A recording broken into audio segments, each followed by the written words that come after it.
નમસ્કાર વિદ્યાર્થી મિત્રો અને શિક્ષક મિત્રો. આજે આપણે એક સરસ મજાના ગણિતના કન્સેપ્ટની અહીં ચર્ચા કરવાના છીએ, જેમાં બધાને ખબર તો છે, પરંતુ દરેક પદને અલગ અલગ રીતે કઈ રીતે બોલી શકાય અને એ કેમ એવી રીતે કહેવું પડે છે એની સમજ મેળવીશું. અને મજાનો કન્સેપ્ટ છે શૂન્ય વડે ભાગાકાર, ડિવિઝન એની નંબર બાય 0. એટલે ડિવાઈડ કરીશું કોઈ બી નંબરને, તો માની લઈએ કે આપણે અહીંયા શૂન્ય વડે ભાગાકાર, ડિવિઝન બાય 0, શૂન્ય વડે ભાગાકાર. તો શૂન્ય વડે ભાગાકારમાં આપણી પાસે 3 ઓપ્શન છે, એટલે કે 3 રીતે આપણે એને સમજાવી શકીએ. એક કે કોઈ પણ નંબર છે, કોઈ પણ નંબર માની લો કે એ નંબર છે, ધારો કે હું 1 લઈ લઈએ, 1, તો 1 ને હું x વડે ડિવાઈડ કરું છું, જ્યાં x = 0 હોય. તો આનો જવાબ શું આવે? તો આનો જવાબ આવશે અનડિફાઇન્ડ. આ બધાને ખબર છે, એટલે કે અનડિફાઇન્ડ નો મતલબ ગુજરાતીમાં થાય અવ્યાખ્યાયિત. પણ આવું અનડિફાઇન્ડ જ કેમ કહેવું પડે ને? તો એ સમજી લઈએ કે માનો કે અહીંયા x 0 થઈ ગયો છે, એક્ઝેક્ટ 0 છે, 0 છે x. તો એનો મતલબ શું થયો? તેના માટે થોડું સમજીએ, ભાગાકારની પ્રક્રિયાને સમજીએ. માનો કે હું 10 છે, 10 ને 5 વડે ભાગાકાર કરું છું, 10 / 5. તો એનું ભાગફળ એટલે કોશિયન્ટ શું આવશે? તો કોશિયન્ટ આવશે 2. એનો મતલબ શું થાય? એનો મતલબ એ થાય કે આપણે જાણીએ છીએ કે અહીંયા પણ 5 * 2 = 10 થાય છે, 5 × 2 કરીએ 10 આવે છે. એનો મતલબ એમ છે કે 5 નો 2 વખત સરવાળો કરું તો પણ મને 10 મળે. તો જેટલો કોશિયન્ટ આવે છે એટલી વખત અહીંયા 5 નો સરવાળો મળવો જોઈએ. એટલે જે ડિવાઇઝર છે એ કેટલી વખત આવવો જોઈએ? તો 2 વખત. જેટલો કોશિયન્ટ હોય એટલી વખત. તો એવી રીતે ધારો કે હું 8 ને / 2 કરું છું, તો આનો આન્સર 4 આવશે. તો તમે સમજી ગયા છો કે અહીંયા 2 કેટલી વખત હશે? તો 4 ટાઈમ હશે. 2 + 2 + 2 + 2. તો જેટલો કોશિયન્ટ આવે છે એટલા અહીંયા આપણને 2 મળે છે. હવે ધારો કે હું આ જ 8 ને હું 0 વડે ડિવાઈડ કરું, તો એનો મતલબ અહીંયા કયો નંબર લખી શકાય? તો એ નંબર લખવા માટે આપણે શું કરીશું? તો અહીંયા 0 ને એડ કરીએ, તો 0 ને 2 વખત એડ કરીએ, 8 નહીં આવે. 3 વખત કરીએ, નહીં આવે. તો કેટલી વખત પણ એડ કરીશું? 0 ને ગમે તેટલી વખત એડ કરીશું, અહીંયા આપણને કોશિયન્ટ મળવાનો જ નથી. એટલા માટે અહીંયા કોઈ આન્સર જ નથી મળતો. એટલા માટે અવ્યાખ્યાયિત છે અને વ્યાખ્યાયિત કરી શકાતું નથી. તો અહીંયા શું આન્સર આવશે? ચોક્કસ કોઈ આન્સર જ મળતો નથી. એટલે આ અનડિફાઇન્ડ છે.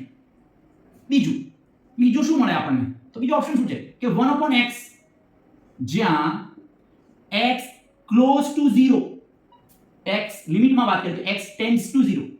0 નો મતલબ અહીંયા 0 નથી. x એ 0 ની ખૂબ નજીક છે, શૂન્ય જેટલો નજીક, એટલો નાનો નંબર કે જેની વેલ્યુ એપ્રોક્સિમેટલી 0 થઈ જાય. તો બે ઓપ્શન મળે. ધન પૂર્ણાંક એટલે 0 આ બાજુ પણ જઈ શકે, જમણી બાજુ પણ જઈ શકે, ડાબી બાજુ પણ આપણે વધારી શકીએ. તો આનો આન્સર 1/x ના આન્સર મળશે આપણને ઇન્ફિનાઇટ પ્લસ મળે ઓર ઇન્ફિનાઇટ માઈનસ પણ મળે. આવું કેમ થાય છે જોઈ લઈએ. તો આવો જવાબ આવવાનું કારણ શું? સીધી વાત છે કે ધારો કે હું એક નંબર છે 1, આ 1 ને x ની વેલ્યુ હું લઉં છું 0.1, આનો આન્સર મને 10 મળશે. આ જ રીતે હું x ની વેલ્યુ 1/0.01 હજુ 0 ની નજીક લઈ જાઉં છું, તો અહીંયા આન્સર વધતો જશે. એમ જેમ આ શૂન્યની નજીક જશે આમાં ખૂબ મોટો આન્સર થતો જશે. કેટલો મોટો થઈ શકે? તો ઇન્ફિનાઇટ. શૂન્ય જેટલો નજીક લાવો એટલો મોટો થશે. એટલે આનો આન્સર 0 નથી આવતો, અનડિફાઇન્ડ નથી થતું, પરંતુ આન્સર આવે છે, કોઈક નંબર મળે છે, પણ કયો નંબર મળે? તો એ ઇન્ફિનાઇટ સુધી થઈ શકે. તો અહીંયા એક્ઝેક્ટ જવાબ આવે છે પણ એ ખૂબ મોટો આવે છે, એટલે અનંત લઈએ છીએ. તો આનો જવાબ આવશે ઇન્ફિનાઇટ. ક્યારે? x ≠ = 0 but it tends to 0, close to the 0. Okay, third number. હવે શું હોઈ શકે? તો હવે ત્રીજો જે ઓપ્શન છે એ છે 0 ને જો 0 વડે ડિવાઈડ કરી દઈએ તો આમાં શું પોસિબલ છે? તો આમાં એવું પોસિબલ છે કે આનો આન્સર જે મળશે એ ઘણા બધા મળશે. અહીંયા ઘણા બધા કોશિયન્ટ મળશે, એટલે આનો આન્સર આવશે ઇનડિટરમિનેટ, અનિશ્ચિત. આવું કેમ? તો આવું એટલા માટે કે આપણે આગળ કન્સેપ્ટમાં ભણ્યા કે અહીંયા 0 / 0 છે. તો મારે અહીંયા કોશિયન્ટમાં 0 ને એક વખત સરવાળો કરું, 0 ને તો 0 મળી જશે, એટલે આનો કોશિયન્ટ 1 આવે. 0 ને 2 વખત 0 કરીશ તો પણ અહીં 0 આન્સર આવી જશે, અહીં 0 મળી જાય છે, તો આનો કોશિયન્ટ 2 પણ મળે છે. એવી રીતે હું 0 ને 3 વખત એડ કરું છું તો પણ અહીંયા 0 આન્સર મળી જાય છે, તો આનો કોશિયન્ટ 3 આવે. તો અહીં ઘણા મલ્ટીપલ આન્સર આવે છે, 1 2 3 ઘણા બધા આવશે. એટલા માટે કોઈ જવાબ નિશ્ચિત નથી, એટલે આનો આન્સર આવે છે ઇનડિટરમિનેટ. આપણે નક્કી નથી કરી શકતા કે કયો જવાબ આવશે. તો એનો મતલબ કે શૂન્ય વડે ભાગાકારના 3 ઓપ્શન સમજાયા. ત્રણેય ઓપ્શનના આધારે તમને ક્લિયર થઈ ગયું હશે કે ક્યારે કયા પદને કેવી રીતે આપણે એડ્રેસ કરવું જોઈએ, લખવું જોઈએ.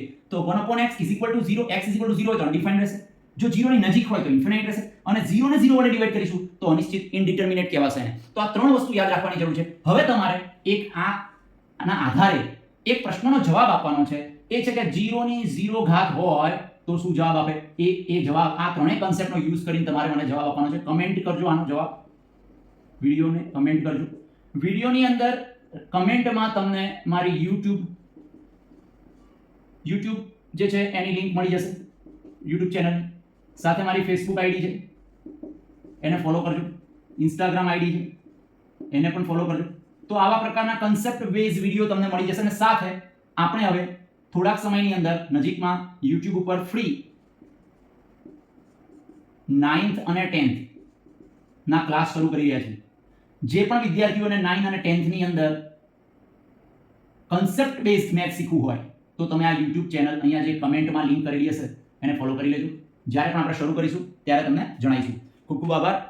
આશા રાખું છું કે આ કન્સેપ્ટ તમને ખૂબ સારી રીતે સમજાયો હશે. હવે તમે ક્યાંય પણ શૂન્ય વડે ભાગાકારની વાત આવશે કોઈ પણ નંબરની તો તમે એકદમ નિશ્ચિત થઈને આનો જવાબ આપી શકશો. Thank you.